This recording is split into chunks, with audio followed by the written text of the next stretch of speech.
Oh, you said in the winter you could do what? In the winter, we did it outside. Our very first batch, we did it on the patio. Okay. Because it was just cool enough that we were just kind of leisurely about it. So we had it out on our patio on the back. So it will get good sun during the day and it's not scorching sun. So it did good there on the patio, but during the summer, absolutely not. Oh, yeah, because the sun out here will kill them, definitely. All right, so it's official. I got my microgreens kit. And what do I got here? Sunflower, got some broccoli, got some kale, and I got some green peas. So thank you, Shamba AZ. I like to go out to the farmers markets because I'm into the fresh produce. And, I also come across people who got their own companies and they're into growing, getting back to agriculture, being urban farmers and just the natural farmers markets and people coming up with different ideas of how to, stay healthy by what they eat. All right, y'all, what's up? I'm here to talk to you guys about Ausar or Osiris today. You see I have a statue here.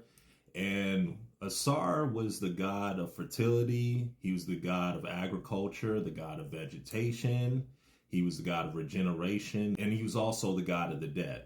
So what we're going to talk about today is Ausar or Osiris in the aspects of him representing agriculture and also representing mythology and how those two things tied in with each other. Okay, so right now you're seeing the black aspect, the black skin aspect of Ausar Osiris. Now what that represents is the rich soil that was in the Nile River. Also it represents soil or fertility as well that you grow your crops and different things from. All right, there's a green aspect of Ausar as well, and that represents rebirth and it represents vegetation. So getting into the Ausarian drama, the Ausarian drama is a story between Ausar or Osiris, Aset, or her as Isis, Set, Typhon, which was his younger brother, and Heru, which was his son.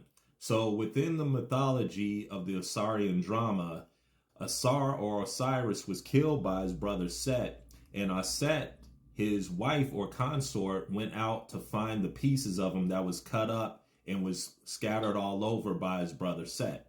Okay, Heru or Horus, which is his son, rises up to avenge his father, and he ends up defeating his brother Set.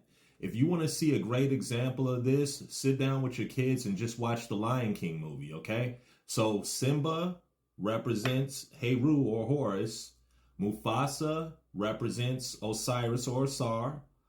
Nala represents Aset, okay? And Scar represents Set or Seth, okay? When you watch the Lion King, all it is the entire Osarian drama. And it's the oldest story that's in African history. And it's a story that is always replaying itself within history all the time. The Osarian drama, you see it in movies all the time. Dealing with the mythology of Ausar or Osiris when it comes to agriculture, whenever people cut down crops when they reach their prime, this represents Ausar or Osiris being cut down in his prime when he was killed by his brother Set. When we hear about the mythology of Ausar, okay, or Osiris being killed by his brother Set and the resurrection, this is a representation of where they get Jesus Christ's resurrection and his betrayal by Judas. This all comes from the Osarian drama, okay? Heru is actually the representation of Jesus Christ because he rises, okay? And when you deal with the number 7, because in the story of Jesus with him dying and resurrecting on the 7th day, this 7 is a God number. So 7 has 3 parts on a dark side, 3 parts on a light side, and the 1 in the middle. And the 1 in the middle of that controls both of these sides, light and dark, like I told you about shadow and light. Understanding both of these sides gives you the Christ-like power, because anything that's christened or anything that goes through extreme pressure and it comes out of extreme darkness, that's when it becomes crystallized, okay? And that's when it becomes Christ-like. Ausar or Osiris is an interdimensional god. And the reason why he's an interdimensional God is because he is between the cycles of life and death. Just like vegetation and crops grow and they die off, whether it's trees, the leaves fall off of trees and they die, or other different type of plant life dies and it recycles and there's a rebirth. This is why he's the God of rebirth.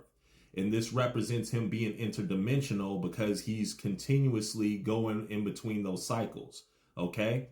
So Ausar is in between the spiritual and physical realms. When we pass from this realm as physical matter, we go into the etheric plane and the spiritual plane. Okay? And this is where your consciousness exists from what you experience down here. And what it is an accumulation of everything you've experienced, except that it's not held back and it's not locked within time or laws. It's just your consciousness experiencing all the different variations of what you've felt and what you've gone through down here.